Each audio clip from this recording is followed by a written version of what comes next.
10-12 പെണ്ണുകാണൽ പരീക്ഷകളിൽ വട്ടപൂജ്യം മാർക്ക് വാങ്ങി ദയനീയമായി തോറ്റതിനു ശേഷമാണ് കല്യാണ ബ്രോക്കർ പറഞ്ഞത്, സുധീഷേ, കണ്ണട വയ്ക്കുമ്പോൾ നിനക്ക് പ്രായ കൂടുതൽ തോന്നുന്നു. ആയതിനാൽ അത് ഒഴിവാക്കി വരുന്നതാണ് നല്ലത്. കണ്ണട വച്ചാൽ ചിലപ്പോൾ പെണ്ണിന് നിന്നെ ഇഷ്ടാവില്ല. അങ്ങനെ ബ്രോക്കറിന്റെ ഉപദേശപ്രകാരമാണ് കാഴ്ചക്കുറവുള്ള സുധീഷ് കണ്ണട ധരിക്കാതെ മുട്ട ചവിട്ടി പൊട്ടിച്ച വീട്ടിൽ മന്ദഹാസൻ നായരുടെ മകൾ മീനാക്ഷിയെ പെണ്ണ് കാണാൻ പോയത്. കണ്ണട ധരിക്കാത്ത അവസരങ്ങളിൽ പാറയേത് ആനയേത് എന്ന് തിരിച്ചറിയാൻ പറ്റാത്ത സുധീഷ് പെണ്ണ് കൊണ്ടുവച്ച ബിസ്ക്കറ്റ് ചായ എന്ന് കരുതി കുടിക്കുകയും ചൂട് ചായ ബിസ്ക്കറ്റ് എന്ന് കരുതി കടിച്ച് വായ പൊള്ളിക്കുകയും ചെയ്തു. പെണ്ണ് മീനാക്ഷിയല്ല, മനീഷ കൊയ്രാളയാണെന്ന് സുധീഷിന് തോന്നി. പെണ്ണിന്റെ അമ്മയും മനോഹരിയായി കാണപ്പെട്ടു.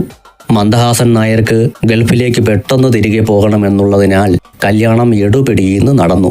കല്യാണപ്പന്തലിൽ കല്യാണം കഴിക്കാൻ പോകുന്ന സന്തോഷത്തിൽ പൊട്ടിച്ചിരിയോടെ ഇരുന്ന സുധീഷ് കല്യാണ പെണ്ണിനെ കണ്ടപ്പോൾ ഞെട്ടിപ്പോയി. എവിടെ മനീഷ കൊയ്രാള? സുധീഷ് ചാടി എഴുന്നേറ്റ് അലറി. കല്യാണം കൂടാൻ വന്ന 2 വയസ്സന്മാർ ആ ശബ്ദം കേട്ട് ദേഹം തളർന്നു വീണു. ചിലർക്ക് കക്കൂസിൽ പോകാൻ മുട്ടി. നാദസ്വരം വായിക്കുന്നവൻ പാദസരം വിഴുങ്ങിയതുപോലെ കണ്ണും തുറച്ചിരുന്നു. മന്ദഹാസൻ നായർ പരിഭ്രമത്തോടെ ചോദിച്ചു, എന്തിനാ മോനെ കൊഴിയാള?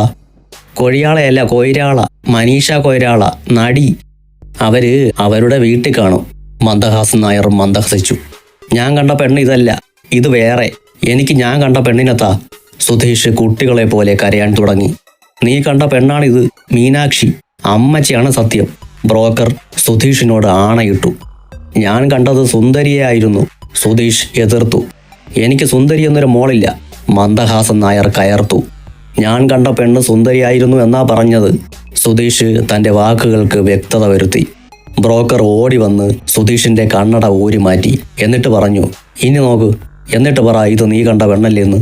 കണ്ണടയില്ലാതെ സുധീഷ് നോക്കിയപ്പോൾ മീനാക്ഷി സുന്ദരിയായി കാണപ്പെട്ടു. അതുപോലെ പെണ്ണിന്റെ അമ്മയും. യെസ്, ഇത് താൻ കണ്ട പെണ്ണ് തന്നെ. സുധീഷ് ബ്രോക്കറുടെ കാതിൽ പറഞ്ഞു. ചതിച്ചല്ലടാ വൃത്തികെട്ടവനെ. കണ്ണട വച്ചാൽ തനിക്ക് പെണ്ണിനെ ഇഷ്ടമാകില്ല എന്ന് പറയേണ്ടതിന് പകരം ഈ കാലൻ പറഞ്ഞത് കണ്ണട വച്ചാൽ പെണ്ണിന് തന്നെ ഇഷ്ടമാകില്ലെന്ന്. സുധീഷ് ദേഷ്യത്തോടെ ബ്രോക്കറുടെ തുടയിൽ ആഞ്ഞു നുള്ളി. മീനാക്ഷിയെയും കൊണ്ട് വീട്ടിലെത്തിയ സുധീഷ് ആശ്വസിച്ചു. വീട്ടിൽ കണ്ണട വയ്ക്കാതിരുന്നാൽ മതിയല്ലോ, പ്രശ്നം അവിടെ തീർന്നല്ലോ. അവൻ പാടി, നരനായിങ്ങനെ ജനിച്ചു ഭൂമിയിൽ നരകവാരിധി നടുവിൽ ഞാൻ, ഈ നരകത്തീന്നെന്നെ കരകയറ്റിയിടേണേ തിരുവൈക്കം വാഴും ശിവശംഭോ.